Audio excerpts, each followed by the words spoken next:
Good morning class. আমি সন্তু, তোমরা দেখছো দ্য লার্নিং এক্সপার্ট 2.0 চ্যানেল। তো তোমাদের আজকে হিস্ট্রির ক্লাসে থাকছে 16 নম্বর ক্লাস, এবং 16 নম্বর ক্লাসে আমরা নতুন টপিক যেটা শুরু করছি সেটা হলো মগধ এম্পায়ার, অর্থাৎ মগধ সাম্রাজ্য। তো এর আগের দিনের ক্লাসে আমরা দেখেছিলাম কি ষোড়শ মহাজনপদ, এবং তার আগে কিন্তু তোমাদের ইতিহাসের উপর থেকে অনেকগুলো টপিক কমপ্লিট হয়ে গেছে। যদি তোমরা সেই ক্লাসগুলো না দেখে থাকো, ওপরে আই বাটনে লিঙ্ক শো হচ্ছে, সেটার উপরে ক্লিক করো, অথবা এই চ্যানেলের ডেসক্রিপশন বক্সটা ফলো করো, তার মধ্যে দেখবে প্রিভিয়াস ক্লাসের লিঙ্ক দেওয়া আছে, সেটার উপর ক্লিক করলে প্রিভিয়াস ক্লাসগুলো তোমরা সেখান থেকে পরপর দেখে নিতে পারবে। এর আগের দিনে লাস্ট ক্লাসে আমরা দেখেছিলাম কি ষোড়শ মহাজন পদ। সেখানে আমরা 16টা মহাজন পদের ব্যাপারে আমরা আলোচনা করেছিলাম, এবং সেখানে বলেছিলাম যে এই 16টা মহাজন পদের মধ্যে সব থেকে শক্তিশালী মহাজন পদ কি ছিল? সব থেকে শক্তিশালী মহাজন পদ ছিল মগধ। সব থেকে শক্তিশালী মহাজন পদ কি ছিল? ছিল মগধ। তো লেখো আজকে এই মগধ সাম্রাজ্য, এই মগধ সাম্রাজ্যে, মগধ এম্পায়ারে কোন কোন রাজবংশ আসছে। সর্বপ্রথম কোন রাজবংশ এসেছিল এই মগধ সাম্রাজ্যে রাজত্ব করতে, এবং তার পরবর্তী কে কে এসছে, এরপরে আমরা যে ডায়নেস্টি আসবো সেই ডায়নেস্টি কিভাবে কার পরে আসছে সেগুলো আমরা এখান থেকে পরপর দেখব। তো লেখো মগধ সাম্রাজ্য, ইংলিশে যারা লিখছো লেখো মগধ এম্পায়ার।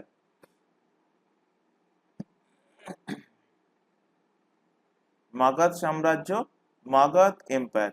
তো মগধ সাম্রাজ্যের ব্যাপারে আমরা এতদিন কি জেনেছি, মানে লাস্ট ক্লাসে আমরা কি জেনেছি?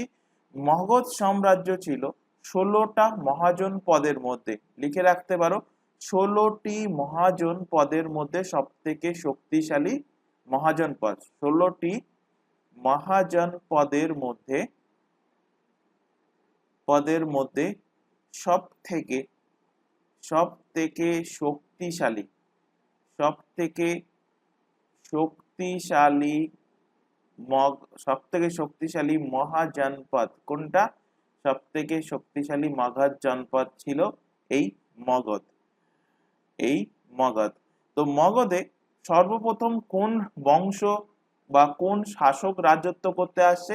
তো এটা কিন্তু দুটো ভাগে ডিভাইড হচ্ছে, একটা পুরাণ অনুসারে, আরেকটা সেই টাইম পিরিয়ডে ছিল জৈন গ্রন্থ এবং বৌদ্ধ গ্রন্থ।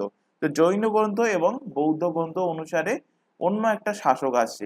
তো এখান থেকে ভাগ করে নাও যে মগধের প্রাথমিক শাসক বা প্রারম্ভিক শাসক, মগধের মগধের মগধের প্রারম্ভিক শাসক, মগধের প্রারম্ভিক শাসক মানে মগধে প্রথম শাসক কে ছিল এটা নিয়েও কনফিউশন আছে, কারণ দু রকম গ্রন্থে কিন্তু আমরা দু রকম তথ্য পাচ্ছি। একটা ফার্স্ট গ্রন্থ হলো কি পুরাণ, পুরাণে ফার্স্ট হলো পুরাণ। তো পুরাণের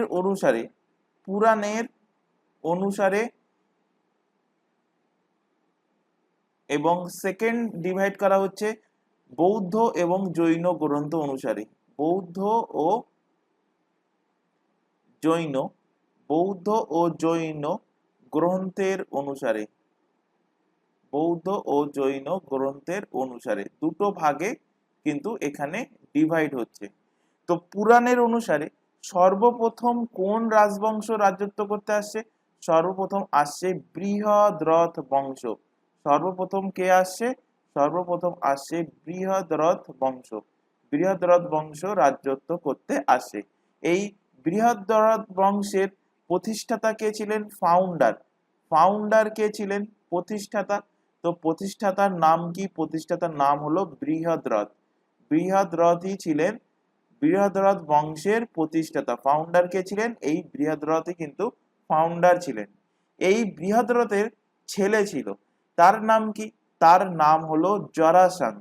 এই বৃহদ্রথের পুত্র, বৃহদ্রথের ছেলে, তার নাম কি?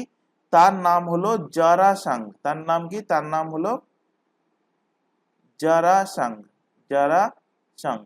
এই জরাসন্ধের নাম তোমরা পুরাণে শুনেছো। এই জরাসন্ধের নাম পুরাণে কোথায় শুনেছো? তো বৃহদ্রথের পরবর্তী শাসক কে হচ্ছে? বৃহদ্রথ ছিল ফার্স্ট শাসক, এবং এর পরবর্তী শাসক হচ্ছে তার ছেলে জরাসাং। তো এই জরাসাং এটা কে ছিল? বৃহদ্রথের পুত্র ছিল। তো এই জরাসংঘের নাম পুরাণে তোমরা কোথায় শুনেছো? কৃষ্ণের যে কাহানি আছে সেই কৃষ্ণের কাহানির ওখানে শুনেছো। তো কৃষ্ণের মামা কে ছিল? কৃষ্ণের মামা ছিল কে? কংস ছিল কৃষ্ণের মামা। এই কংসের যে শ্বশুর ছিল সেই শ্বশুর কে ছিল? শ্বশুর ছিল জরাসং। তো জরাসং কে ছিল? লিখে রাখতে পারো, জরাসং ছিল, একটু ওপরে লিখছি, ইনি ছিলেন কংসের শ্বশুর। ইনি ছিলেন কার শ্বশুর? কংসের শ্বশুর। কংস বলতে কে? কৃষ্ণের মামা। কৃষ্ণের মামার শ্বশুর ছিলেন, কৃষ্ণের মামার শ্বশুর ছিলেন কে? শ্বশুর ছিলেন এই জরাসং। এবং এই জরাসংকে হত্যা কে করেছিলেন? এটাও এক্সামে কোশ্চেন দিয়েছিল। তো জরাসংকে হত্যা করেন, এনাকে মারছেন কে? তো এনাকে হত্যা করছেন কে? হত্যা করছেন ভীম। পঞ্চপাণ্ডবের মধ্যে যে ভীম ছিল সেই ভীম এনাকে হত্যা করছেন। কোন যুদ্ধে এনাকে হত্যা করছেন এটাও এক্সামে দিয়েছিল, মনে রাখবে, মল্ল যুদ্ধ। মল্ল যুদ্ধে এনাকে হত্যা করছেন। মল্ল যুদ্ধে এনাকে কি করছেন? হত্যা করছেন। তো কিভাবে হত্যা করেছিলেন তার কাহানি তোমরা অনেকে জানো বা অনেকে জানো না। তো একটু আমি এখানে ছবি এঁকে এক্সাম্পল দিচ্ছি। সাপোজ ধরো এই ব্যক্তিটা হলো জরাসাং। ছবিতে যেও না, জাস্ট বোঝানোর জন্য আমি ছবিটা আঁকছি। এই হলো ধরো জরাসংকের হাত, এবং জরাসংকের ধরো এটা হলো একটা পা এবং এটা হলো আরেকটা পা। ব্যক্তিটা হলো জরাসাং। জরাসাং। তো ভীমের সাথে যুদ্ধ হচ্ছে।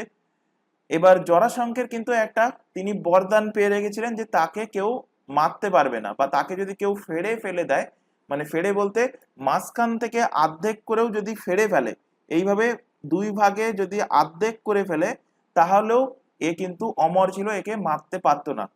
অর্থাৎ দুভাগে যখন ভাঙছো, দুভাগে যখন ফাড়া হচ্ছে, ধরো বাম সাইডের পার্টটাকে বলছি এ পার্ট আর এটা হলো বি পার্ট।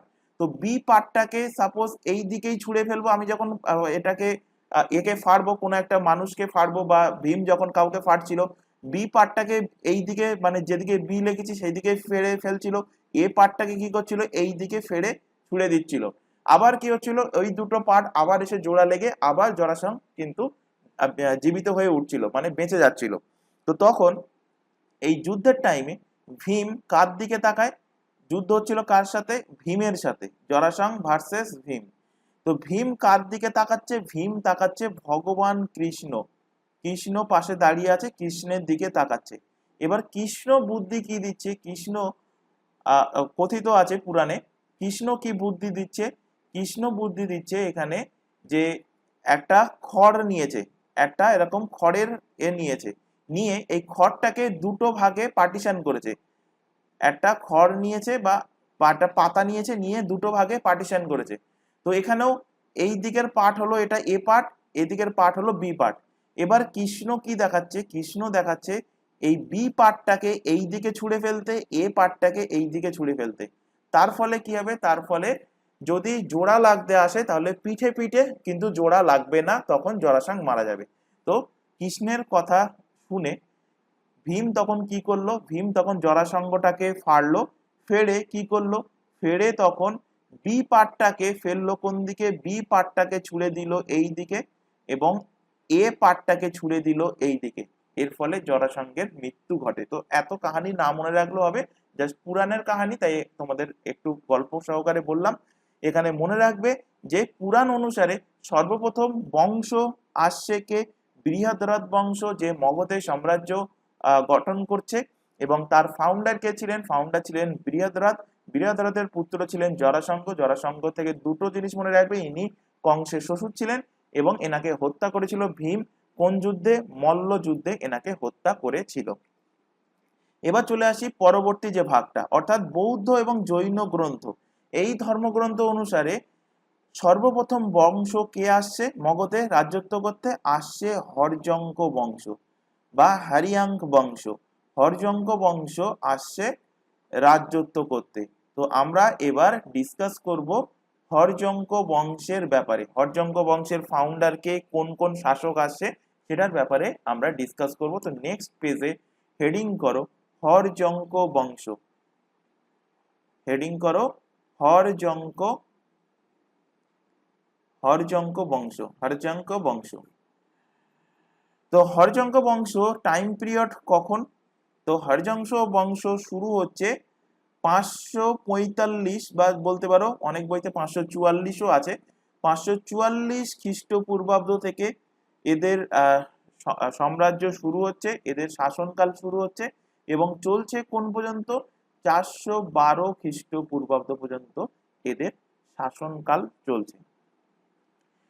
এখান থেকে সর্বপ্রথম কোশ্চেন যেটা দেবে সেটা দেবে এই হরজঙ্ক বংশের স্থাপনা কে করেন, কে ফাউন্ডার ছিলেন, স্থাপনা কে করেছেন? তো হরজঙ্ক বংশের স্থাপনা করেন কে? স্থাপনা করেন রাজার নাম কি? রাজার নাম হলো বিম্বিসার। কে ফাউন্ডার? ফাউন্ডার হলেন বিম্বিসার। বিম্বিসার হলেন হরজঙ্ক বংশের ফাউন্ডার। বিম্বিসার কত বছর থেকে কত বছর রাজত্ব করছে? তো 544 খ্রিস্টপূর্বাব্দ থেকে ইনি রাজত্ব করছেন 492 খ্রিস্টপূর্বাব্দ পর্যন্ত এনার শাসনকাল চলছে। এখান থেকে সেকেন্ড কোশ্চেন যেটা দেয়, এই বিম্বিসার ছিলেন কিন্তু দুজনের সমসাময়িক, অর্থাৎ এনার সমসাময়িক কে কে ছিলেন? তো কিছুদিন আগেই আমরা পড়ে এসেছি এবং বলেছিলাম যে মহাজন পদ, ষোড়শ মহাজন পদ থেকে আমরা স্টপ করছি, কারণ সেই টাইম পিরিয়ডে আমাদের এখানে ইতিহাসে আরো দুটো ঘটনা ঘটছে, একটা হচ্ছে বৌদ্ধ ধর্মের উত্থান আর একটা হলো জৈন ধর্মের উত্থান। তো এখানে বৌদ্ধ ধর্মের এবং জৈন ধর্মের যারা ফাউন্ডার ছিল তারা হয়ে যাচ্ছে এদের সমসাময়িক। তাহলে তারা কে কে? একজন হলেন মহাবীর স্বামী। তো এখান থেকে লিখে রাখো ইনি মহাবীর স্বামী, ইনি মহাবীর স্বামী ও বৌদ্ধ ধর্মের যিনি পৃষ্ঠপোষক ছিলেন মহাত্মা বুদ্ধ, এনার মহাত্মা বুদ্ধ সমসাময়িক ছিলেন। মহাত্মা বুদ্ধের, ইনি জৈন ধর্মের মহাবীর স্বামী এবং বৌদ্ধ ধর্মের মহাত্মা বুদ্ধের সমকালীন ছিলেন। সমকালীন ছিলেন, অর্থাৎ তাদের সমসাময়িক ছিলেন। সেকেন্ড কোশ্চেন এখান থেকে দেয় যে বিম্বিসারের অন্য নাম কি ছিল? তো বিম্বিসারের অন্য নাম জৈন ধর্মগ্রন্থ অনুসারে, জৈন ধর্মগ্রন্থে কি পাওয়া গেছে?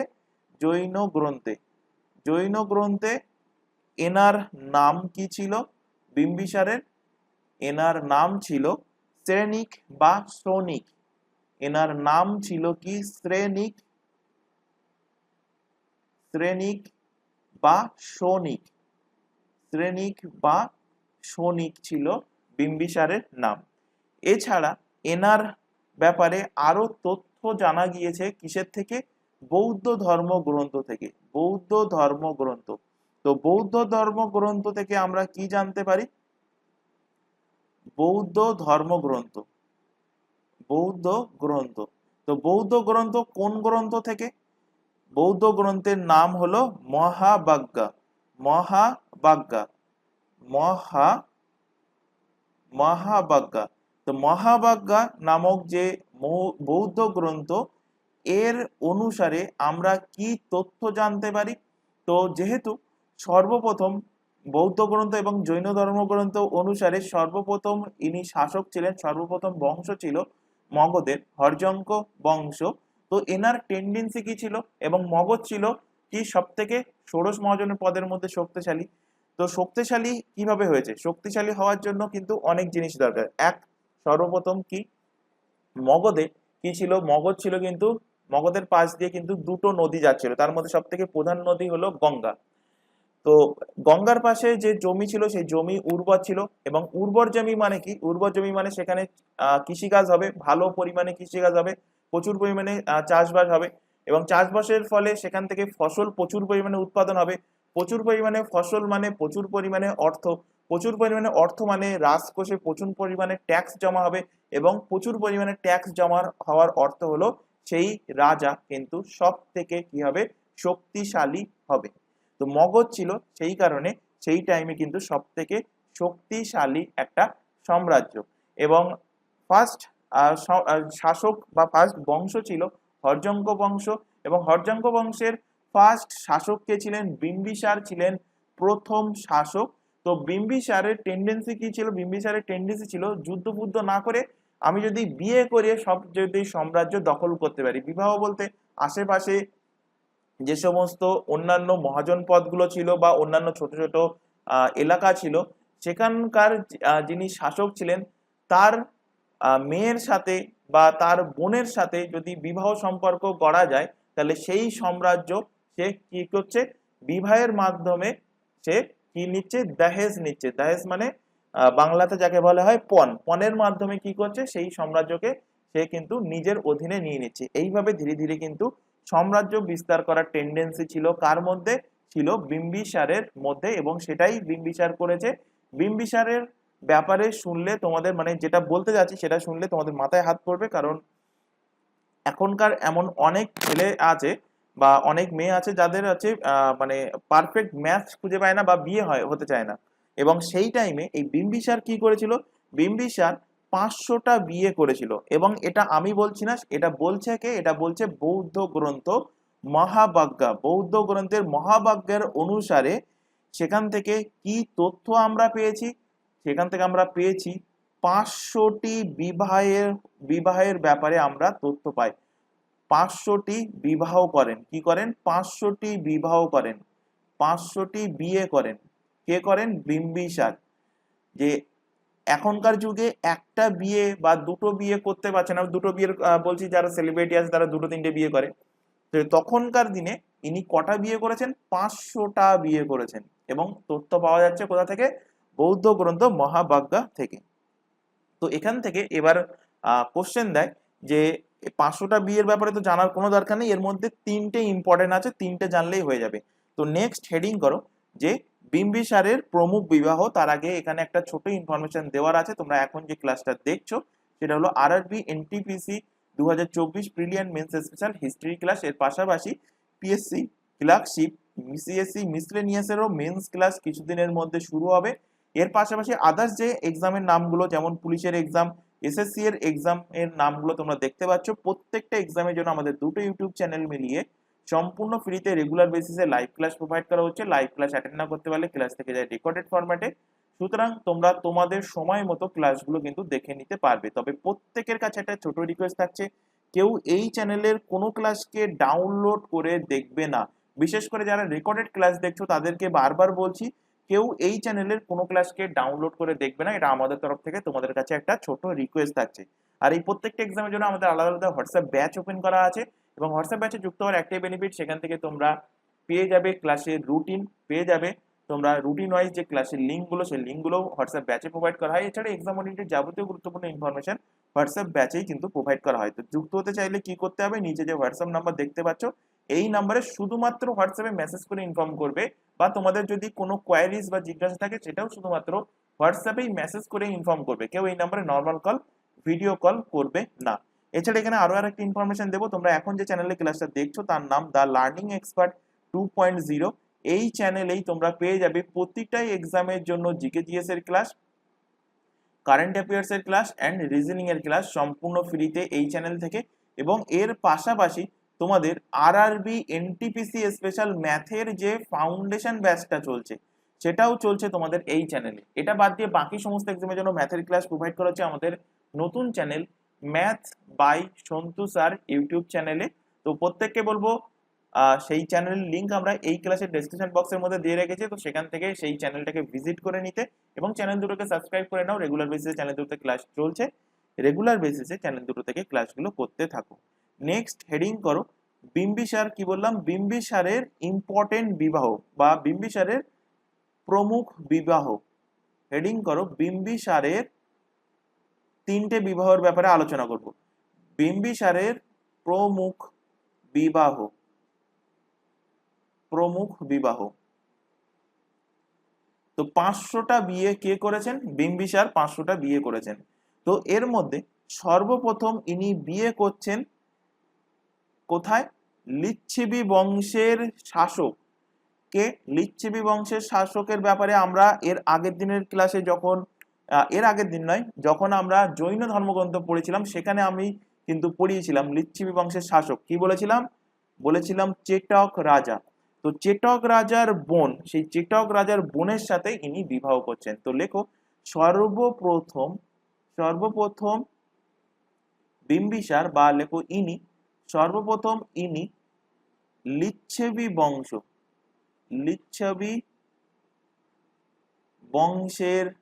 রাজা চেটক রাজা লিচ্ছবি বংশের রাজা কে চেটক রাজার বোনের সাথে, চেটক রাজার বোন,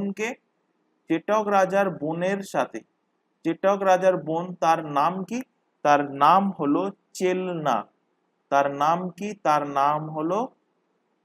চেলনা। চেটক রাজার বোন চেলনার সাথে বিবাহ করেন। চেলনার সাথে কি করেন?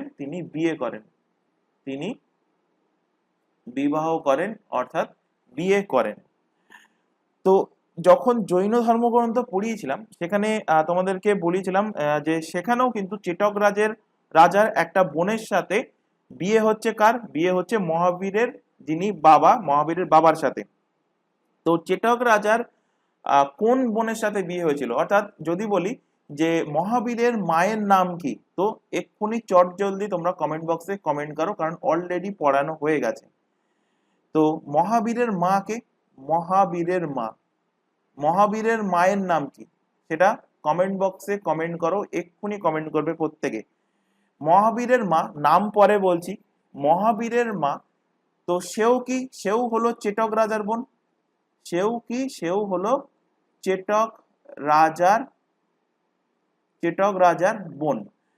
তো এখানে দেখতে পাচ্ছ বিম্বিসার বিয়ে করছে কাকে? চেটক রাজার বোনকে বিয়ে করছে। আর মহাবীরের মা সেও হলো চেটক রাজার বোন। অর্থাৎ বোনের ছেলে কি হয়ে যাবে? বোনের ছেলে বিম্বিসারকে কি বলবে, বা শালীর ছেলে বিম্বিসারকে কি বলে ডাকবে? চেটক রাজার যে বোন, যে মহাবীরের মা, সে কে হয়ে যাবে? বিম্বিসারের শালী হয়ে যাবে। এই ব্যক্তিটা হয়ে যাবে কে? বিম্বিসারের শালী। বিম্বিসারের কে হবে? বিম্বিসারের শালী হবে। এবং বিম্বিসারের শালী, তাহলে সে মহাবীরের কে হবে? বিম্বিসার মহাবীরের হবে মেসো। কে হবে? মেসো হবে। মেসো বলে ডাকবে। কে ডাকবে? মহাবীর বিম্বিসারকে মেসো বলে ডাকবে। তো এত সময় প্রত্যেকের অ্যান্সার করা উচিত, যারা করলে না তাহলে বুঝে দেখো যে তোমাদের কতটা গ্যাপ থেকে গেছে। তো বারবার বলছি, প্রিভিয়াস যে ক্লাসগুলো করানো হচ্ছে সেগুলো নির্দিষ্ট দিন অন্তর রিভিশন করো। এখান থেকে ছোট ছোট পয়েন্ট থেকে কোশ্চেন আসবে। বিশেষ না হলে যখন এক্সাম দিতে যাবে তোমরা, তখন দেখে নেবে, মিলিয়ে নেবে যে এখান থেকে কেমন ধরনের কোশ্চেন আসে। এবং যদি প্রিপারেশন এখন থেকে না নাও, তাহলে যত সময় এগিয়ে আসবে তখন দেখবে যে আদামুদো পড়ে যাবে এবং এক্সাম ক্র্যাকই হবে না। কারণ প্রত্যেকেই জানো যে সিট সংখ্যা অনেক কম, অল ইন্ডিয়া বেসিসের এক্সাম, এবং কম্পিটিশন লেভেল কিন্তু এখন অনেক হাই। তো এটা ভেবে যেও না যে অল্প আধা কিছুদিন পড়ে 10-15 দিন আমরা ওই শর্ট কোশ্চেন এমসিকিউ যারা পড়ায়, নাম বলছি না, অনেকে আছে, ইউটিউবে আছে বা তোমার আশেপাশে আছে, ওই শর্ট কোশ্চেন পড়ে বা একটা শর্ট কোশ্চেনের বই কিনে তাতে এক্সাম পাস হয়ে যাবে। তো যদি করে থাকো, করে দেখতে পারো, নেক্সট পরের বছর তখন বুঝতে পারবে যখন রেজাল্ট বেরোবে যে রেজাল্ট কি দাঁড়াচ্ছে। তো যাই হোক, মহাবীরের মায়ের নাম কি? ত্রিশালা। মহাবীরের মা ত্রিশালা। তো এই ত্রিশালা এবং চেলনা কে ছিল? বোন ছিল। কার বোন ছিল? চেটক রাজার বোন। তো এই ত্রিশালা কার শালী? বিম্বিসারের শালী। এবং বিম্বিসারকে মহাবীর কি বলে ডাকবে? মেসো বলে ডাকবে। আচ্ছা, নেক্সট লেখো পরবর্তী বিবাহ। নেক্সট বিবাহ কার সাথে করছেন? আর নেক্সট বিবাহ বলতে আমি এখানে তিনটে বলবো, তার মধ্যে নেক্সট বলছি। তো নেক্সট বিবাহ কৌশলের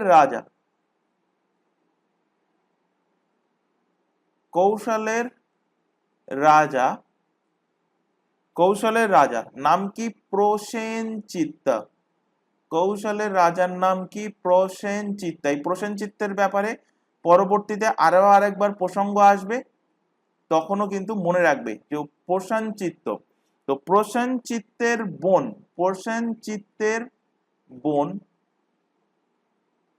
তার নাম কি? তার নাম হলো মহাকৌশলার। তার নাম কি? প্রসেনজিতের বোনের নাম মহাকৌশলা।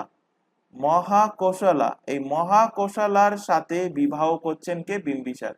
মহাকৌশলার সাথে বিবাহ করছে কে? বিবাহ করছে এই বিম্বিসার। তাহলে কার কার সাথে বিবাহ করলো? ওদিকে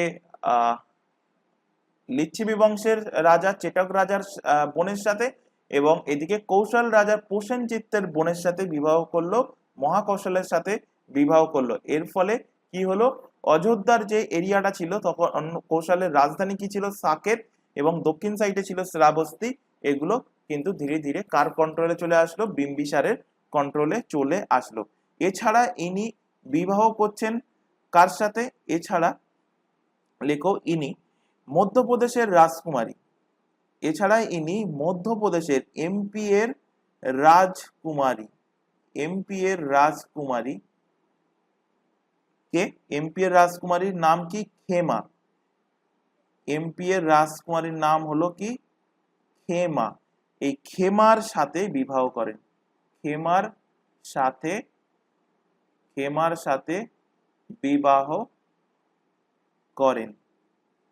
সাথে বিবাহ করেন। তো এই তিনটে বিবাহ মনে রাখবে, বিম্বিসারের 500টা বিবাহের মধ্যে প্রমুখ তিনটে বিবাহ।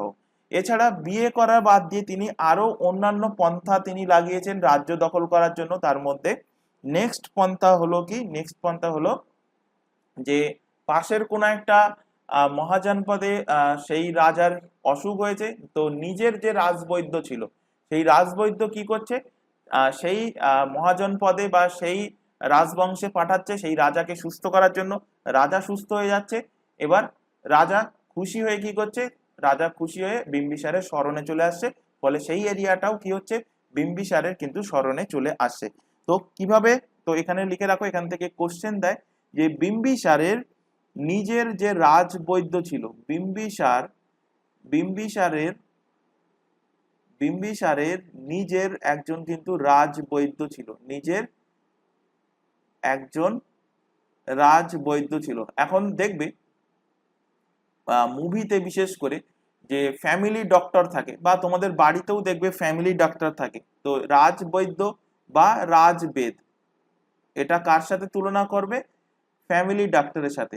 রাজবেদ বা রাজবৈদ্য। দেখবে যে কোনো কিছু অসুখ হলে সর্বপ্রথমে এই রাজবৈদ্যকে বা ফ্যামিলি ডক্টরকেই ডাকা হতো। তো বিম্বিসারের নিজের যে রাজবৈদ্য ছিলেন, তার নাম কি? এক্সামে কোশ্চেন দিয়েছে, মনে রাখবে তার নাম হলো জীবক। তার নাম কি? তার নাম হলো জীবক। এই রাজবৈদ্যকে তিনি পাঠাচ্ছেন কোথায়? এই রাজবৈদ্যকে তিনি পাঠাচ্ছেন কোথায়? তিনি পাঠাচ্ছেন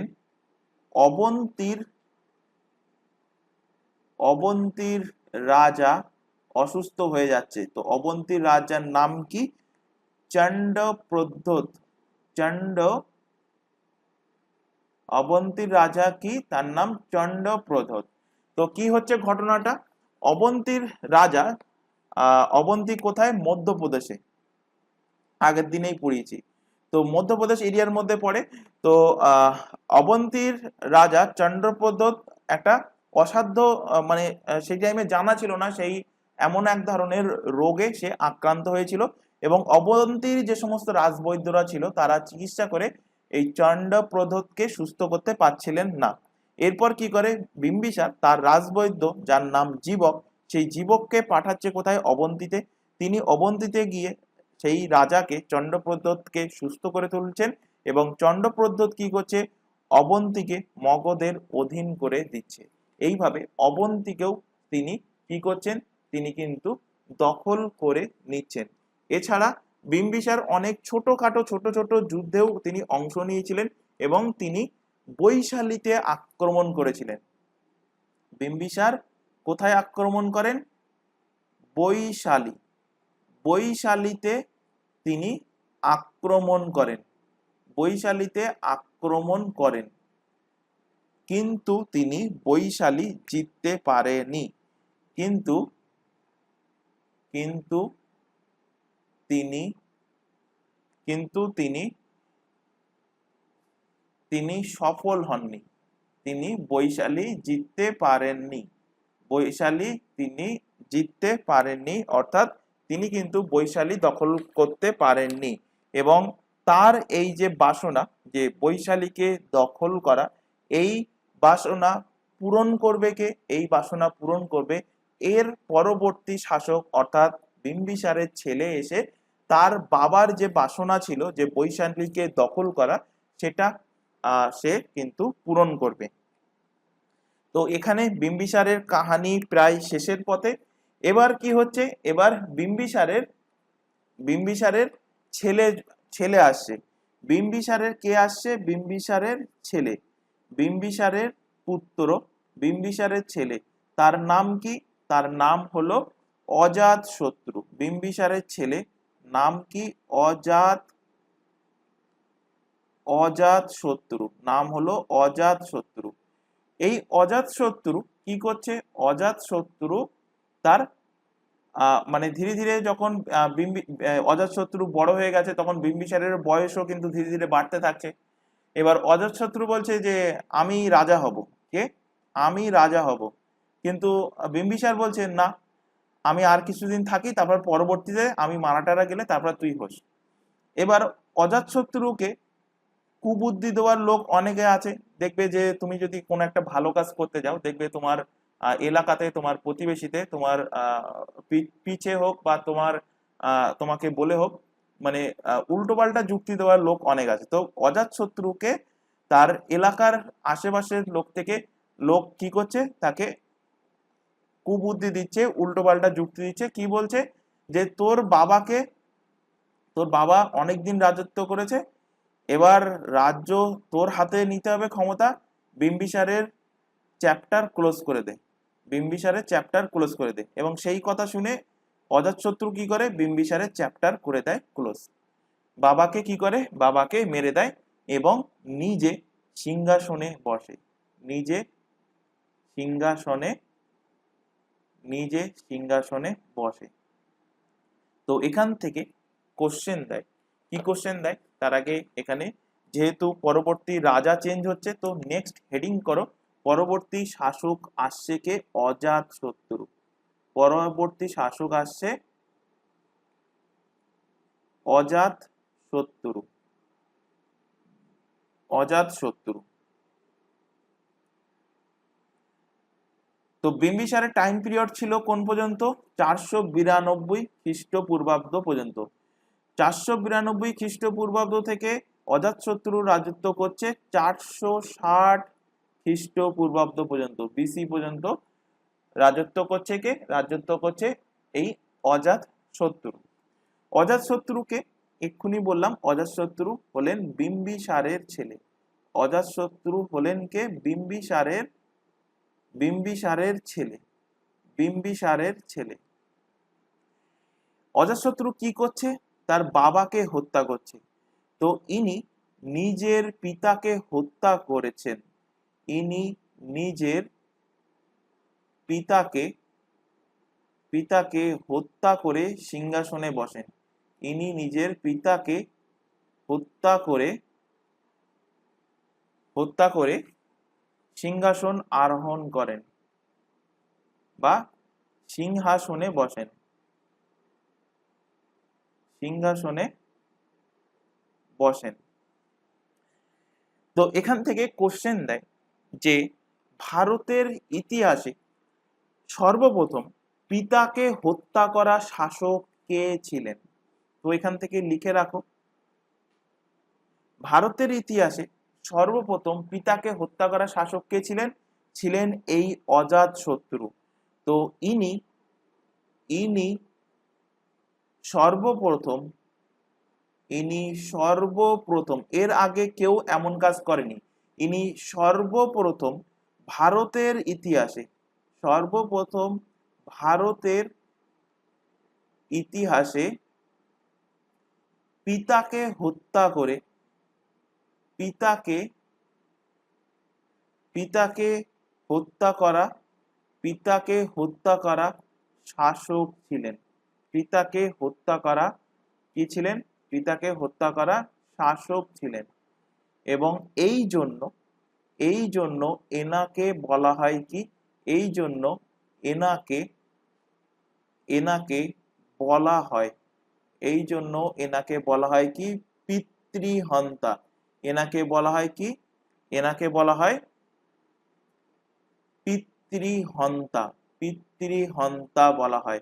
তো এক্সামে কোশ্চেন দেবে যে পিতৃহন্তা নামে পরিচিত কে?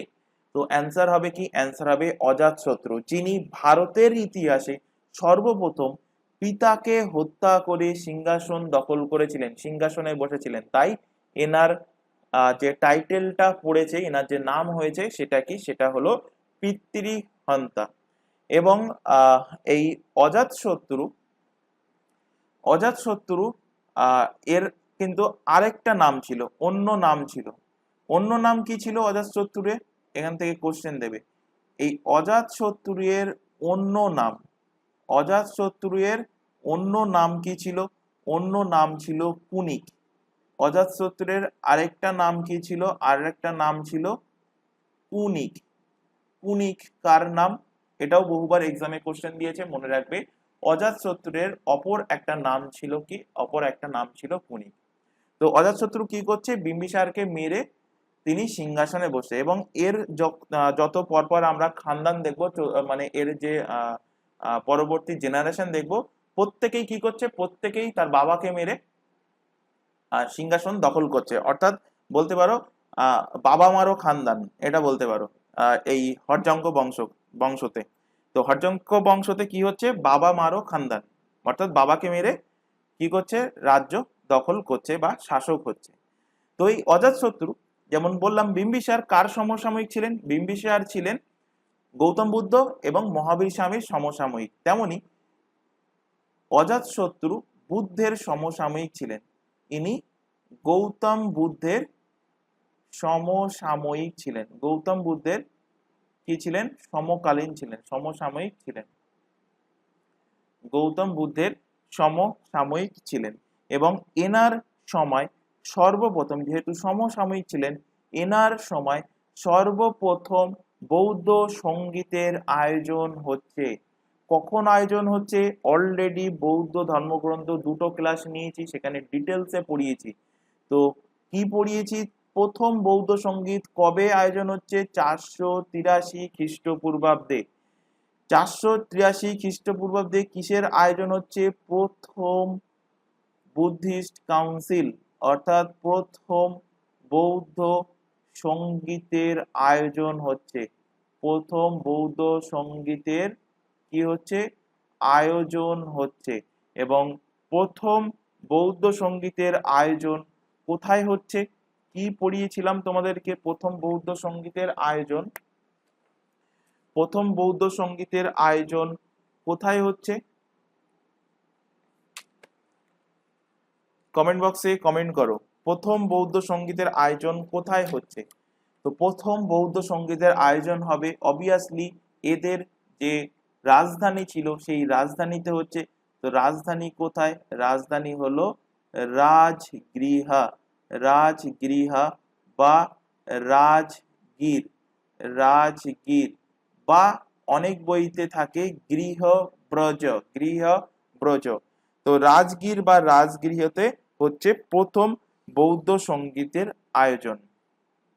প্রথম বৌদ্ধ সঙ্গীতের আয়োজন। এবার যখন আমরা বিম্বিসারের ব্যাপারে আলোচনা করেছিলাম, বিম্বিসারের দেখো বিবাহের ব্যাপারে, তখন বলেছিলাম যে এই প্রসেনজিতের নাম আরো আরেকবার আসবে। তো প্রসেনজিতের বোন কে ছিল? মহাকোশলা।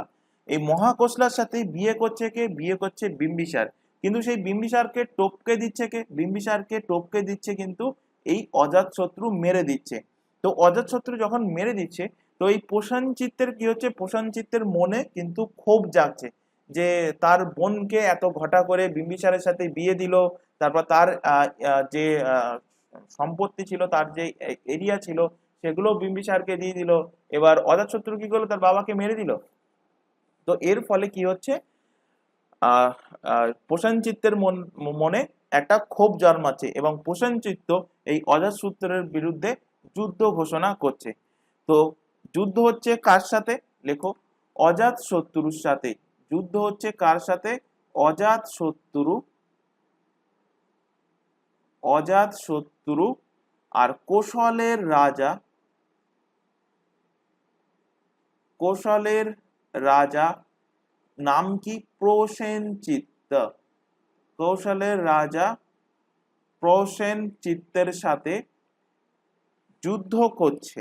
প্রসেনজিতের সাথে কি হচ্ছে, যুদ্ধ হচ্ছে, যুদ্ধ হয়, যুদ্ধ হচ্ছে। এবং এই যুদ্ধে জয়লাভ কে করছে, এই যুদ্ধে উইনার হচ্ছে কে, জয়লাভ করছে, এই যুদ্ধে জয়লাভ করছে কে, অজাতশত্রু কিন্তু জয়লাভ করছে।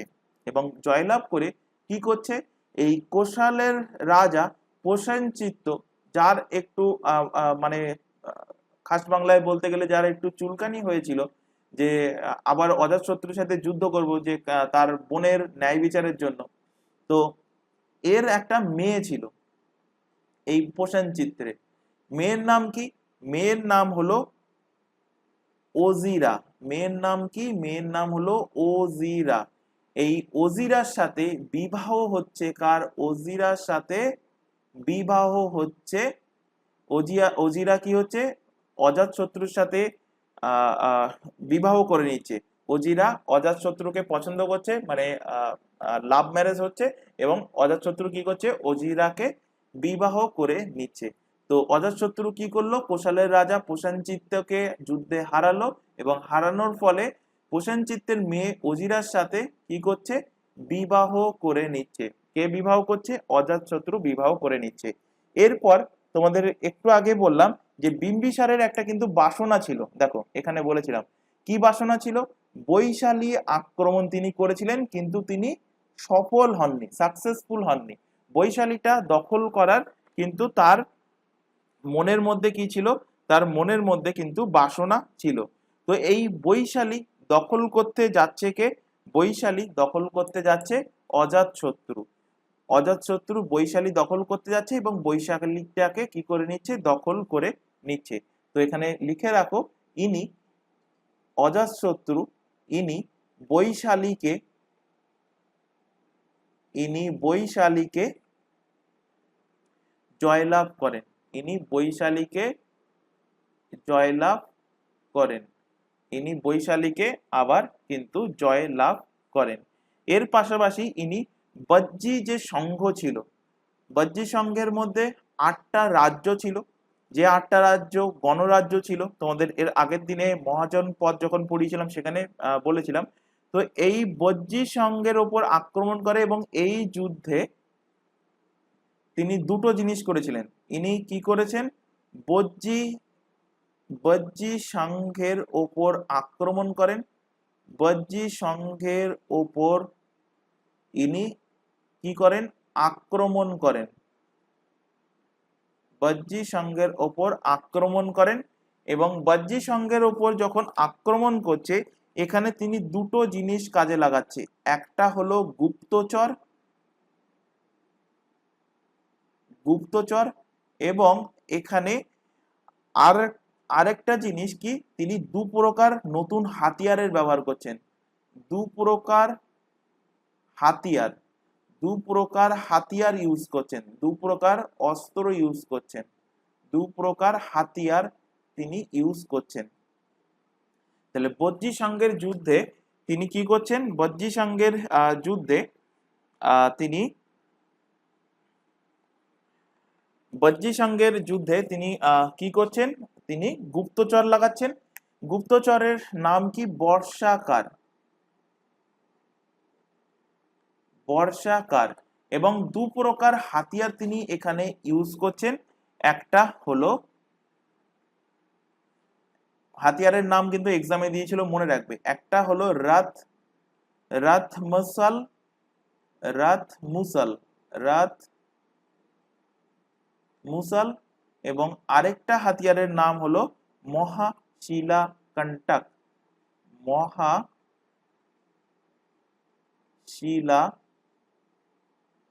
মহাশিলাকণ্টক। তো দু প্রকার হাতিয়ার তিনি ইউজ করছেন, এক হলো রাত মুসাল এবং আরেকটি হলো মহাশিলাকণ্টক। মহাশিলাকণ্টকটা কি? মহাশিলাকণ্টকটা ছিল পাথর এবং আগুনের বর্ষণ করা অস্ত্র। আর রথ মুসালটা কি ছিল? তিনি তার রথের আগে গদা লাগিয়ে নিয়েছিলেন, সেই গদা দিয়ে অটোমেটিক সামনে যে সমস্ত সিপাহীরা আসছিল তাদেরকে হত্যা করতে করতে তিনি আগের দিকে এগোচ্ছিলেন। এবার ধীরে ধীরে যখন তিনি বিবাহ করে নেন ওজিরার সাথে, বিবাহ করার পর অবভিয়াসলি তার ছেলে মেয়ে কেউ না কেউ হবে। তো এবার হচ্ছে তার ছেলে। তো তার পুত্র নাম কি? তার পুত্রের নাম হলো উদিয়ান। পুত্রের নাম কি? তার পুত্রের নাম হলো উদিয়ান। পুত্র হলো উদিয়ান। তো উদিয়ান ধীরে ধীরে বড় হচ্ছে। এবার সে মানে ছোট থেকে যখন বড় হয়, ধীরে ধীরে তার ফ্যামিলির মেম্বাররা আগে কি করেছিল, যেহেতু তার বাবা রাজা, তিনি কি কি কাজ করেছিলেন, কোন কোন এরিয়া জয়লাভ করেছিলেন, বা সাম্রাজ্যের মধ্যে কি কি ভালো কাজ খারাপ কাজ করেছেন, এই সমস্ত গল্প ধীরে ধীরে তিনি শুনতে থাকে।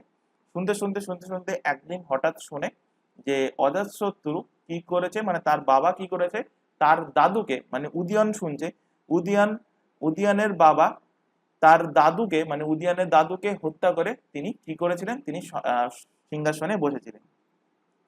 এটা শুনে উদয়নেরও মনে কি হলো? উদয়নেরও মনে হলো যে ঠিক আছে, বাবা যেহেতু তার বাবাকে হত্যা করেছে, তাহলে আমিও আমার বাবাকে হত্যা করে দিই, তাহলে আমিও সিংহাসনে বসতে পারবো। এটা ভেবে উদয়নও অজাতশত্রুকে মেরে দেয়।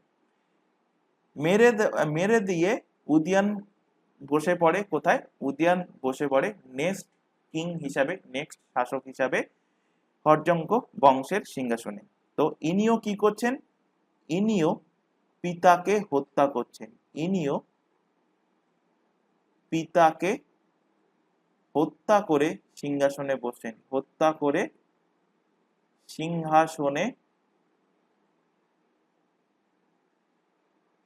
ইনিও পিতাকে হত্যা করে সিংহাসনে বসেন। তো যখন বিম্বিসারকে অজাতশত্রু মেরে দিয়েছিল, তখনই আমি বলেছিলাম যে এই ফ্যামিলিটা টোটালটাই কি বাবা মারো বা পিতাকে হত্যা করো ফ্যামিলি। তো এই টোটাল হর্যঙ্ক বংশের ফ্যামিলিতেই দেখতে পাবে যে বাবা মারো ফ্যামিলি। তো এর পরবর্তী শাসক হয়ে যাচ্ছে কে? পরবর্তী শাসক হয়ে যাচ্ছে, লেখো, উদয়ন। উদয়ন বা একেই বলা হয়, অনেক বইতে লেখা আছে উদাইন। উদয়ন বা উদাইন। উদয়ন। তো হর্যঙ্ক বংশের পরবর্তী শাসক হয়ে যাচ্ছে কে? উদয়ন হয়ে যাচ্ছে পরবর্তী শাসক। কত খ্রিস্টাব্দ থেকে কত খ্রিস্টাব্দের মধ্যে? তো এনার বাবা লাস্ট করেছিল কত? 460 খ্রিস্টপূর্বাব্দ। তো 460 খ্রিস্টপূর্বাব্দ থেকে 445 খ্রিস্টপূর্বাব্দ পর্যন্ত ইনি কি করছেন? ইনি 445 খ্রিস্টপূর্বাব্দ পর্যন্ত তিনি সিংহাসনে বসেছিলেন। এনার উপনাম ছিল কি? এনার উপনাম ছিল উদয়ভদ্র। এনার উপনাম ছিল কি? উপনাম ছিল উদয়ভদ্র। উদয়ভদ্র ছিল এনার উপনাম। এবং ইনিও কিন্তু নিজের পিতাকে হত্যা করে সিংহাসনে বসেন। ইনিও নিজের পিতাকে হত্যা করেন। ইনিও নিজের বাবাকে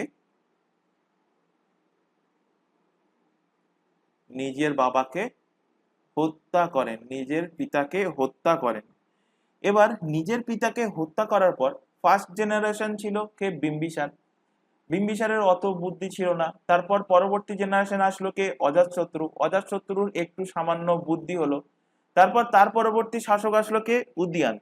উদয়নের আরো একটু কিন্তু বুদ্ধি ডেভেলপ হলো। যেমন ধরো প্রথমে এসেছিল কি কিপ্যাড মোবাইল, তখন টাচ স্ক্রিন ফোন আসেনি। ধীরে ধীরে ছোট টাচ স্ক্রিন ফোন আসলো, এখন আস্তে আস্তে বড় টাচ স্ক্রিন ফোন এসে গেছে, ট্যাব এসে গেছে।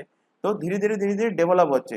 তো তেমনই কিন্তু ধীরে ধীরে ডেভেলপ হচ্ছিল। এবং উদয়ন একটা জিনিস দেখেছিল যে যখন সে তার বাবাকে মারার আগে সে যখন গল্প শুনছিল, তো সে দুটো জিনিস দেখেছিল।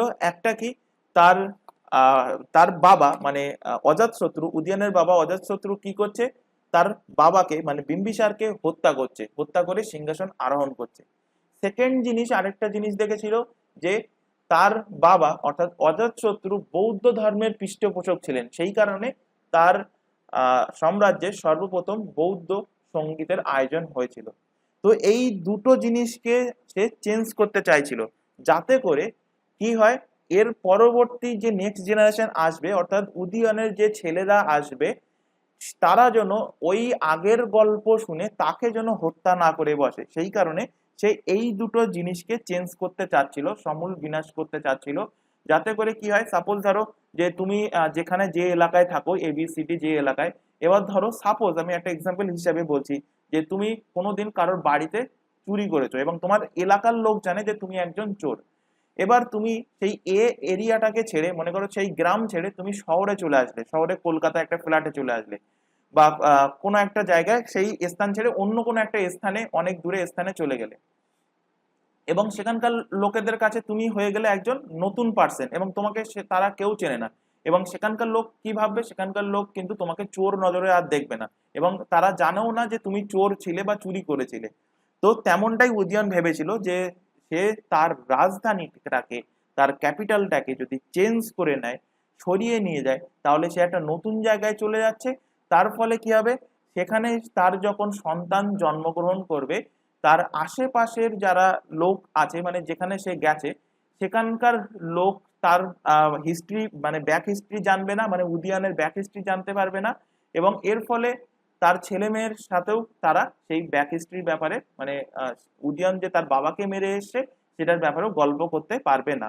তো সেটা ভেবে উদয়ন কি করছে, উদয়ন তার রাজধানী চেঞ্জ করছে। রাজধানী কোথা থেকে কোথায় চেঞ্জ করছে, তো ইনি তার রাজধানী, লিখে রাখো, ইনি তার ক্যাপিটাল অর্থাৎ তার রাজধানী ছিল কোথায় আগে, ছিল রাজগৃহা, যেখানে প্রথম বৌদ্ধ সঙ্গীতের আয়োজন হয়েছিল।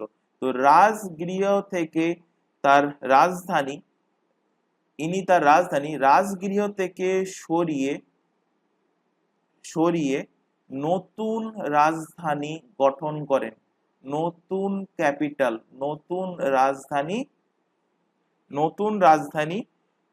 তৈরি করেন, নতুন রাজধানী তৈরি করেন। কোথায় তৈরি করেন, পাটলিপুত্র।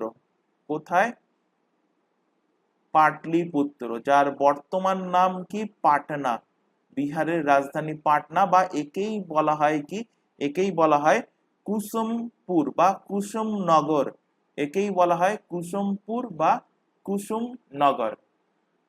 কুসুমনগরে কি করছে, তার রাজধানীটাকে চেঞ্জ করে নিয়ে যাচ্ছে। এবং আরেকটা জিনিস চেঞ্জ করছে, যেটা সে পরিলক্ষিত করেছিল, যেটা সে দেখেছিল, যে তার বাবা ছিল বৌদ্ধ ধর্ম পৃষ্ঠপোষক, তো ইনি চেঞ্জ করে নিজে হয়ে যাচ্ছেন কি, নিজে হয়ে যাচ্ছেন ইনি জৈন ধর্মের পৃষ্ঠপোষক। তো ইনি কি করছেন, জৈন ধর্মে দীক্ষিত হয়ে যাচ্ছেন। ইনি জৈন ধর্মে, ইনি জৈন ধর্মে জৈন ধর্মে দীক্ষিত হন বা জৈন ধর্মে দীক্ষা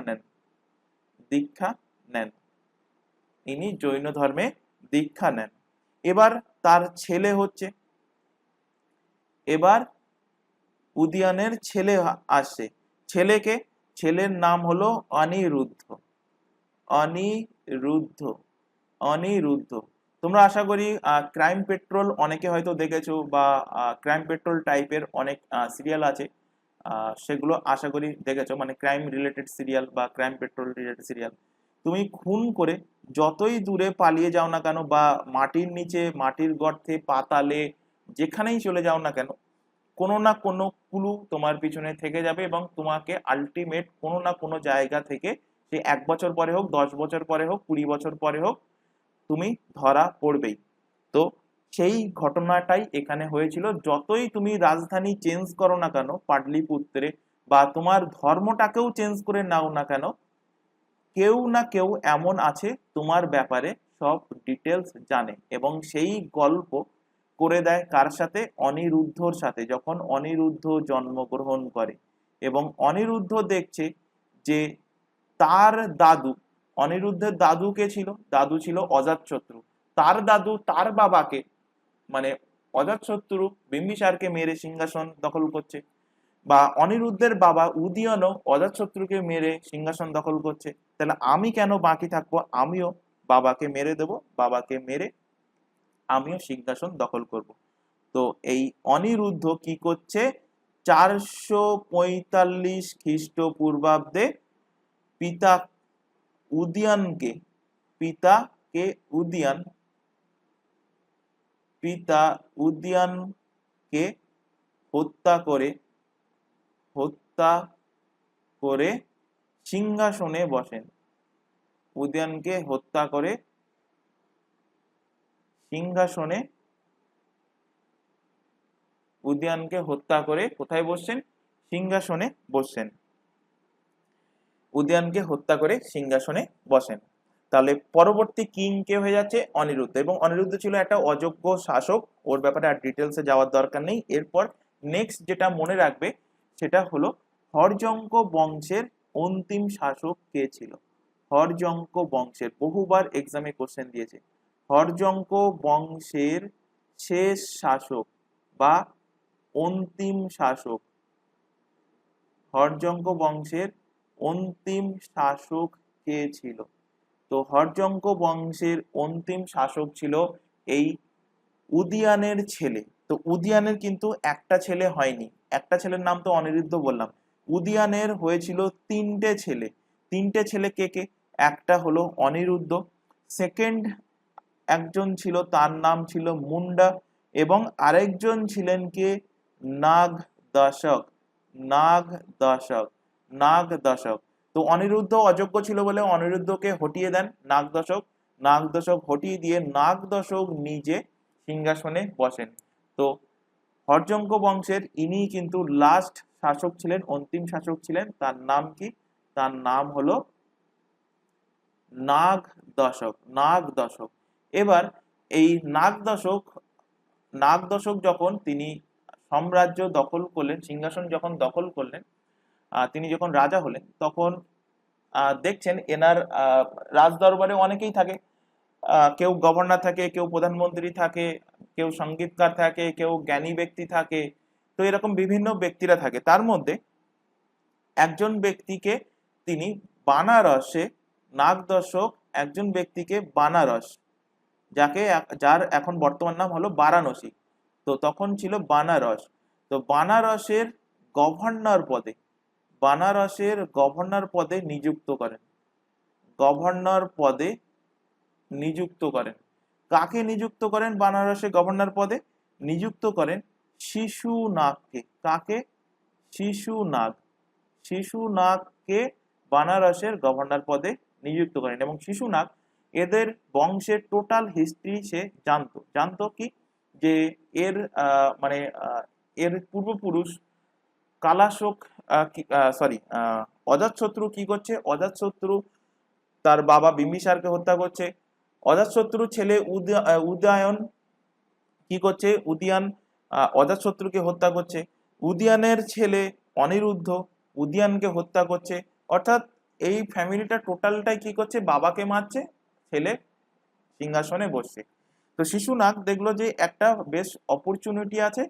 সে আস্তে আস্তে তার মানে সে যে এলাকায় গভর্নর ছিল সেখানে আস্তে আস্তে তার শক্তি বাড়াতে থাকলো, এবং একদিন গিয়ে হঠাৎ এই নাগ দশককে দিল টপকে, নাগ দশককে মেরে দিল। নাগ দশককে মেরে দিয়ে এরপর শিশুনাগ নতুন বংশ প্রতিষ্ঠা করছে। নতুন বংশ প্রতিষ্ঠা, নতুন রাজবংশের প্রতিষ্ঠা করছে, এবং তার নাম দিচ্ছে কি? শিশুনাগ বংশ। শিশুনাগ বংশ তার নাম কি দিচ্ছে? শিশুনাগ বংশ তার নাম দিচ্ছে। তো এবার নেক্সট ডাইনেস্টি লেখো, নেক্সট বংশ লেখো শিশুনাগ ডাইনেস্টি বা শিশুনাগ বংশ লেখো শিশুনাগ বংশ।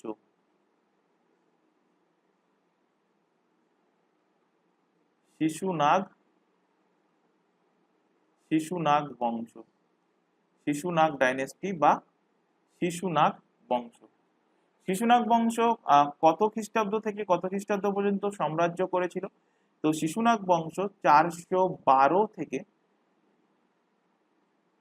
344 খ্রিস্টপূর্বাব্দ পর্যন্ত 412 থেকে 344 খ্রিস্টপূর্বাব্দ পর্যন্ত সাম্রাজ্য করেছিল শিশুনাগ বংশ। এবং শিশুনাগ বংশের ফাউন্ডার অর্থাৎ প্রতিষ্ঠাতা কে? তো এক্ষুনি দেখলে কে প্রতিষ্ঠা করলো? শিশুনাগ প্রতিষ্ঠা করলো।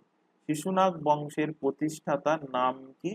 প্রতিষ্ঠাতার নাম হলো শিশুনাগ নিজেই। শিশুনাগ হলেন শিশুনাগ বংশের প্রতিষ্ঠাতা। এই শিশুনাগ কে ছিলেন? শিশুনাগ ছিলেন, ইনি নগরবধূর সন্তান ছিলেন। নগরবধূ, নগরবধূর অর্থ কি?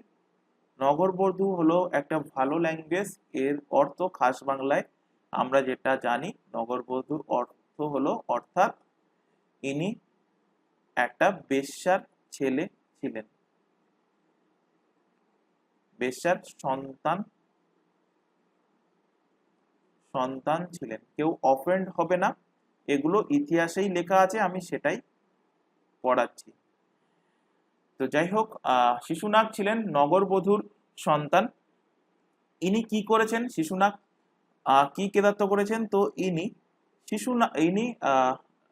হর্যঙ্ক বংশের লাস্ট যে শাসক ছিল, লাস্ট যে রুলার ছিল নাগ দশককে হত্যা করেছেন। তো ইনি নাগ দশককে হত্যা করেন। ইনি নাগ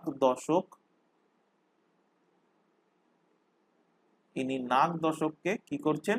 মেরে দিচ্ছেন, হত্যা করছেন। নাগ দশককে হত্যা করছেন। কে হত্যা করছেন? এই শিশুনাগ হত্যা করছেন। হত্যা করে তিনি হয়ে যাচ্ছেন কি? মগধের শাসক। নাগ দশককে হত্যা করে শিশুনাগ হয়ে যাচ্ছেন কি? এখন মগধের শাসক। মগধের শাসক তিনি হয়ে যাচ্ছেন। এরপর তিনি মগধের শাসক হওয়ার পর শিশুনাগ জয়লাভ করছেন কি? ইনি জয়লাভ করছেন পাশের দুটো মহাজনপদ অবন্তী অ্যান্ড বৎস। তো লিখে রাখো, ইনি জয়লাভ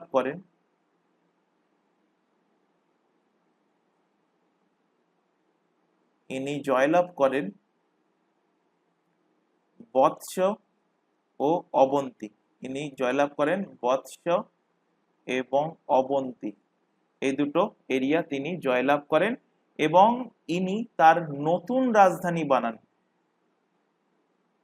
ইনি, কারণ রাজধানী কোথায় ছিল? রাজধানী দেখো উদয়ন কোথায় এনেছিল? রাজধানী উদয়ন এনেছিল দেখো পাটলিপুত্রতে। তো উদয়নের পরে আসে অনিরুদ্ধ, তখনও রাজধানী কোথায় ছিল? পাটলিপুত্রতে ছিল। তারপরে আসে তারপরে আসে নাগ দশক। নাগ দশকের সময়ও রাজধানী কোথায় ছিল? পাটলিপুত্রে ছিল। এবার এ যখন ক্ষমতায় আসে, শিশুনাগ যখন ক্ষমতায় আসে, তখনও রাজধানী পাটলিপুত্রে ছিল। তো তিনি তার রাজধানী চেঞ্জ করছেন। তিনি তার রাজধানী চেঞ্জ করে কোথায় নিয়ে যাচ্ছেন? তিনি তার রাজধানী বানান কোথায়? বৈশালীতে। তিনি তার রাজধানী কোথায় বানান? বৈশালীতে তার রাজধানী বানান। বৈশালীতে তার রাজধানী বানান। কোথা থেকে সরিয়ে নিয়ে আসেন? পাটলিপুত্র থেকে সরিয়ে।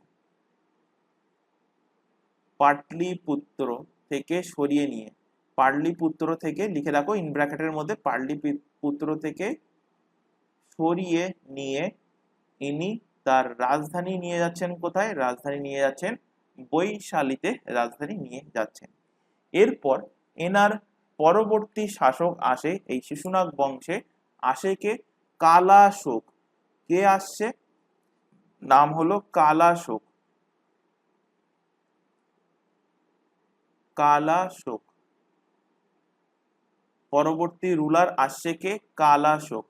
তো তিনি 394 খ্রিস্টপূর্বাব্দ থেকে রাজত্ব করছেন 366 খ্রিস্টপূর্বাব্দ পর্যন্ত। 394 থেকে 366 বিসি পর্যন্ত তিনি কিন্তু রাজত্ব করছেন।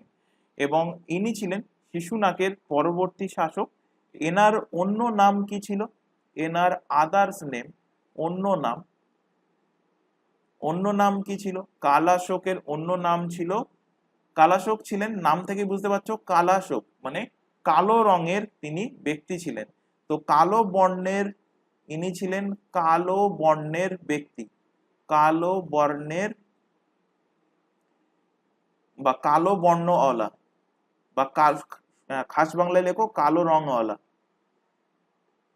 কালো রংওয়ালা। তাই এনার নাম হয় কি?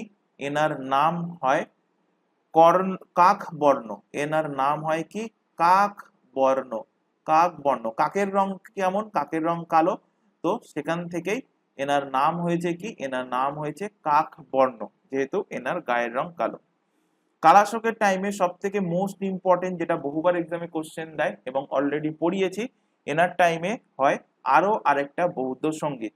তো ইনি কততম বৌদ্ধ সঙ্গীত? দ্বিতীয় বৌদ্ধ সঙ্গীত, দ্বিতীয় বৌদ্ধ সঙ্গীতের আয়োজন করেন। তো দ্বিতীয় বৌদ্ধ সঙ্গীতের আয়োজন হচ্ছে, দ্বিতীয় বৌদ্ধ সঙ্গীতের আয়োজন হচ্ছে কার সময়? আয়োজন হচ্ছে কালাশোকের সময়।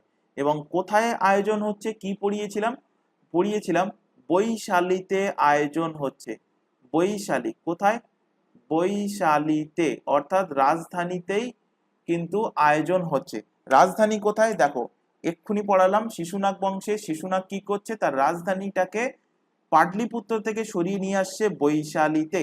তো এই বৈশালীতেই পরবর্তী শাসক আসছে কালাশোক, এবং সেই বৈশালীতেই দ্বিতীয় বৌদ্ধ সঙ্গীতের আয়োজন হচ্ছে।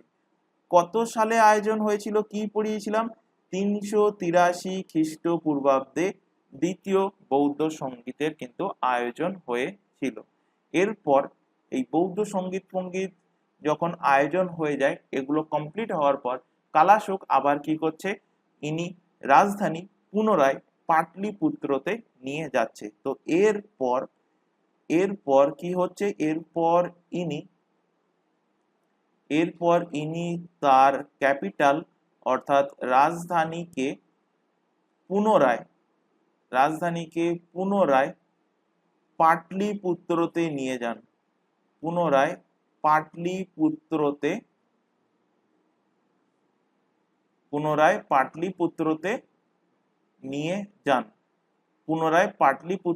নিয়ে যান। এছাড়া এর দরবারে এবার কালাশোকের রাজধানী ফাজধানী চেঞ্জ করে নিল, দ্বিতীয় বৌদ্ধ সঙ্গীতের আয়োজন করে নিল, কালাশোকের বিয়েও হয়ে গেল। তো কালাশোকের বিয়ে যার সাথে হয়েছিল সেই কিন্তু বিশ্বাসঘাতকতা করছে। কিভাবে বিশ্বাসঘাতকতা করছে সেটা দেখো, গল্পটা শোনো। এই কালাশোকের দরবারে বিভিন্ন ব্যক্তি থাকতো, মানে সকালে ওঠা থেকে শুরু করে, বাড়ির কাজ করার থেকে শুরু করে, দরবারের বিভিন্ন জ্ঞানী গুণী ব্যক্তি থেকে শুরু করে, বিভিন্ন একটা রাজ পরিবারে যেমন থাকে বা তোমরা যেমন দেখে এসছো কোনো মুভিতে, তেমনটাই কিন্তু প্রত্যেকটা রাজ পরিবারে বিভিন্ন ধরনের কাজ করার লোকফোক থাকতো। তো তেমনি এই কালাশোকের রাজ দরবারে, এনার দরবারে একজন নাপিত ছিল, যে এই রাজার চুল দাড়ি ফাড়ি কাটতো। তো এনার দরবারে একজন নাপিত ছিল। একজন কে ছিল? নাপিত। যারা চুল দাড়ি ফাড়ি কাটে তাদেরকে কি বলা হয়? তাদেরকে বলা হয় নাপিত, অর্থাৎ ইংলিশে বলা হয় বারবার। তো একজন বারবার অর্থাৎ নাপিত ছিল। তার নাম কি?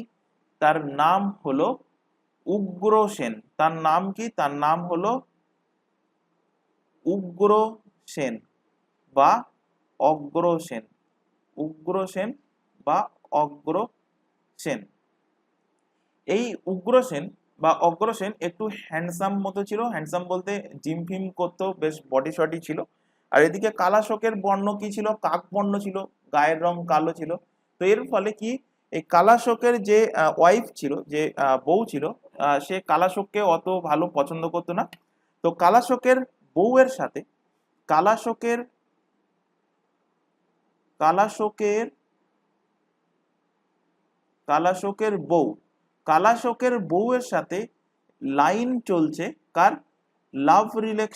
লাভ রিলেশন চলছে কার? উগ্রসেনের। লাভ রিলেশন চলছে উগ্রসেনের, এবং সে বলছে, এই কালাশোকের ওয়াইফ উগ্রসেনকে বলছে যে কালাশোককে টপকে দাও, তাহলে আমি তোমার সাথে থাকতে পারবো।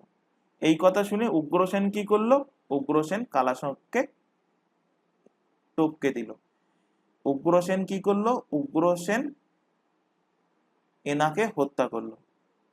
উগ্রসেন এনাকে হত্যা করলো। কাকে হত্যা করলো? কালাশোককে হত্যা করলো। হত্যা করে নতুন ডাইনেস্টি এরপরে চলে আসছে। সেটা নাম কি? সেটার নাম হলো নন্দ বংশ। নাম কি? নাম হলো নন্দ ডাইনেস্টি বা নন্দ বংশ। তো কিভাবে মগধে রাজা পাল্টাচ্ছে, বংশ পাল্টাচ্ছে, আশা করি বোঝাতে পারছি। এরপর আসছে কি? নন্দ ডাইনেস্টি, নন্দ বংশ। তো নন্দ বংশ রুল করছে কত সাল থেকে? 344 খ্রিস্টপূর্বাব্দ থেকে রাজত্ব করছে কত পর্যন্ত? 322 খ্রিস্টপূর্বাব্দ পর্যন্ত। 322 খ্রিস্টপূর্বাব্দ পর্যন্ত রাজত্ব করছে। এবার নন্দ বংশ থেকে আরো একটু ডিটেলসে আমাদের পড়তে হবে। তো নন্দ বংশ থেকে কিছু ফ্যাক্ট আমি এখানে এখন আজকের ক্লাসে বলে রাখছি। নেক্সট ক্লাসে আমরা নন্দ বংশের ব্যাপারে, কিভাবে নন্দ বংশে কি কি জিনিস ঘটছে, কিভাবে নন্দ বংশের উৎপত্তি হলো, কিভাবে বাইরের শক্তি এই ডাইনেস্টি যখন রাজত্ব করছিল মগধে, বাইরের শক্তি কিভাবে ভারত আক্রমণ করলো এবং সেটাকে কিভাবে প্রতিহত করা হলো, কিভাবে এবং কেন নন্দ বংশের যে গুরুর অর্থ হলো মানে একটা নাপিতের বংশ। নাপিত বললাম তো যে উগ্রসেন একজন নাপিত ছিল। সেই নাপিত এসে একটা ডাইনেস্টি গঠন করে ফেলছে, একটা রাজবংশ গঠন করে ফেলছে।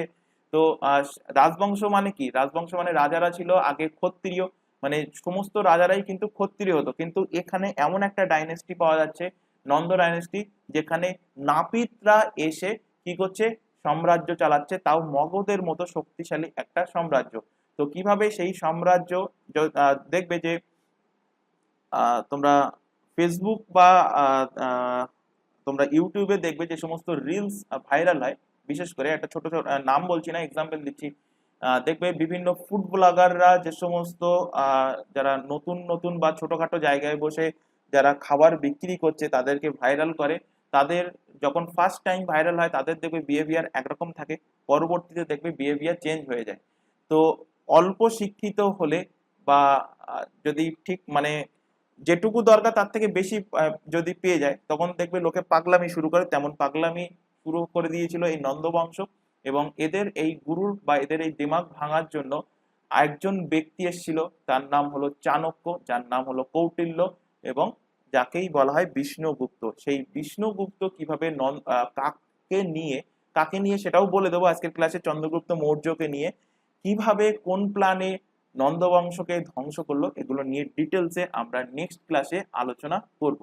তো আজকের ক্লাস অনেকটা লেন্দি হয়ে গেছে, এখানে একটুখানি বলে দিচ্ছি নন্দ বংশের ফাউন্ডার কে ছিল। নন্দ বংশের ফাউন্ডার ছিল মহাপদ্মনন্দ। মহাপদ্মনন্দ। এবার তোমাদের মনের মধ্যে কোশ্চেন জাগবে যে এক্ষুনি বললাম যে নন্দ বংশের প্রতিষ্ঠা কে করছে? উগ্রসেন কালাশোককে হত্যা করে উগ্রসেন নন্দবংশের প্রতিষ্ঠা করছে, বা অগ্রসেন নন্দবংশের প্রতিষ্ঠা করছে। তাহলে মহাপদ্মনন্দ নামটা কোথা থেকে আসলো? তো এই মহাপদ্মনন্দেরই এনারই অন্য নাম কি ছিল? এনারই অন্য নাম ছিল উগ্রসেন। এনারই অন্য নাম কি ছিল? উগ্রসেন বা অগ্রসেন। উগ্রসেন বা কি অগ্রসেন এনার অন্য নাম ছিল। যেমন দেখবে, যেমন ফুটবলারের তোমাদের এক্সাম্পল দিলাম, এরকম রিসেন্টলি ভাইরাল হওয়া অনেক ভিডিওতে তোমরা দেখে থাকবে যে সেই ব্যক্তির অরিজিনাল নাম একরকম, কিন্তু লোকে, আশেপাশের লোকে তাকে অন্য একটা নামে ডেকে তাকে ভাইরাল করছে। তো তেমনটাই তার অরিজিনাল নাম ছিল উগ্রসেন। সে যখন একটা ক্ষমতায় চলে আসলো তার নাম পরিবর্তন করে হয়ে গেল মহাপদ্মনন্দ। ইনি কাকে হত্যা করেছেন? কালাশোককে। ইনি কালাশোককে হত্যা করেন। ইনি কালাশোককে হত্যা করেন। কালাশোককে কি করছেন? মেরে দিচ্ছেন হত্যা করে। মানে কালাশোক, ওই কালাশোকের ওয়াইফের কথা মতো উগ্রসেন কি করছে? উগ্রসেন যখন রাজা মানে কালাশোক যখন দাড়ি কাটতে বসেছেন বা দাড়ি বানাতে বসেছেন, তো নাপিতদের দেখবে দাড়ি কাটার জন্য খুর থাকে। মানে এখন তো ব্লেড ফ্লেড বা অনেক আধুনিক মেশিন চলে এসেছে, আগেকার দিনে ছিল খুর। তোমরা দেখে থাকবে সেই খুর দিয়ে কি করেছে? গলা কেটে দিয়েছে, কালাশোক দিয়েছে টোপকে। নেক্সট ডাইনেস্টি তৈরি হচ্ছে কি? নন্দ ডাইনেস্টি। তো এর ব্যাপারে আমরা ডিটেলসে নেক্সট ক্লাসে দেখব। নেক্সট ক্লাসে আমরা শুরু করব নন্দ বংশ, নন্দ ডাইনেস্টি। নন্দ ডাইনেস্টি যদি কমপ্লিট করতে পারি, তারপর ধীরে ধীরে আমরা পরবর্তী যে ডাইনেস্টি গুলো আছে পরবর্তীতে আমরা ধীরে ধীরে এগোবো। তো আজকের ক্লাসে আশা করি যেগুলো বোঝানো হয়েছে প্রত্যেকটা ক্লিয়ার হয়েছে। যদি কোথাও কোনো জায়গায় কোনো রকম ডাউট থেকে থাকে, সেটা অবশ্যই তোমরা কমেন্ট বক্সে কমেন্ট করে আমাদেরকে জানাবে যে কোথায় তোমাদের ডাউট থাকছে। আর ক্লাস ভালো লাগলে অবশ্যই অবশ্যই ক্লাসটাকে লাইক করবে। এর থেকে কিন্তু কোশ্চেন দেবে, গল্প সহকারে বোঝাচ্ছি, যাতে করে ইতিহাস একটা গল্প যে আমাদের পূর্বপুরুষ বা প্রিভিয়াস যে সমস্ত ব্যক্তিরা ছিল ভারতবর্ষের বুকে বা বিশ্বের বুকে, তারা কি কি জিনিস করে এসছে সেই ব্যাপারটা জানা। কিন্তু এটা মুখস্থ মানে অনেকে মুখস্থ করতে চায়, মুখস্থ করবে না, গল্প সহকারে বুঝবে যে কি হয়েছিল, কেন হয়েছিল, এবং তার জন্য এই রাজা কেন যুদ্ধ করেছিল এবং কেন এই রাজা মারা গিয়েছিল এবং এর ফলে কে এসেছিল। এইভাবে যদি গল্প সহকারে যদি বুঝতে থাকো, তাহলে দেখবে যে জিনিসটা অনেকদিন মুখস্থ থাকবে বা মনে থাকবে। এবং একটা কথা, প্রিভিয়াস ক্লাস রিভিশন করতে হবে। রিভিশন যদি না করো, যেগুলো লেখাচ্ছি নোট আকারে লিখে নেবে, এবং এর মধ্যে থেকেই তোমাদের ইতিহাসের প্রত্যেকটা কোশ্চেন হুবহু কমন পাবে। শুধুমাত্র আরআরবির এক্সামের কথা বলছি না, মানে এনটিপিসির কথা বলছি না, এসএসসি এর যাবতীয় এক্সাম মানে সিজিএল সিএসএসএল, সিজিএল সব থেকে বড় এসএসসি এর মধ্যে, তো সিজিএল সিএসএসএল বাদ দিয়ে সমস্ত এক্সাম, সরি বাদ দিয়ে বলছি কেন, সহকারে SSC CGL CSSL MTS CPO যাবতীয় যা এক্সাম আছে এসএসসি এর, পিএসসি এর যাবতীয় এক্সাম, ডাব্লিউবিসিএস ইনক্লুডিং ডাব্লিউবিসিএস এর এক্সাম, প্রত্যেকটা এক্সাম কিন্তু ক্র্যাক করতে পারবে যদি তোমরা ক্লাসগুলো প্রথম থেকে শেষ পর্যন্ত দেখো। তো আজকে ক্লাস এই পর্যন্ত, নেক্সট দেখা হবে পরবর্তী ক্লাস নিয়ে। Thank you.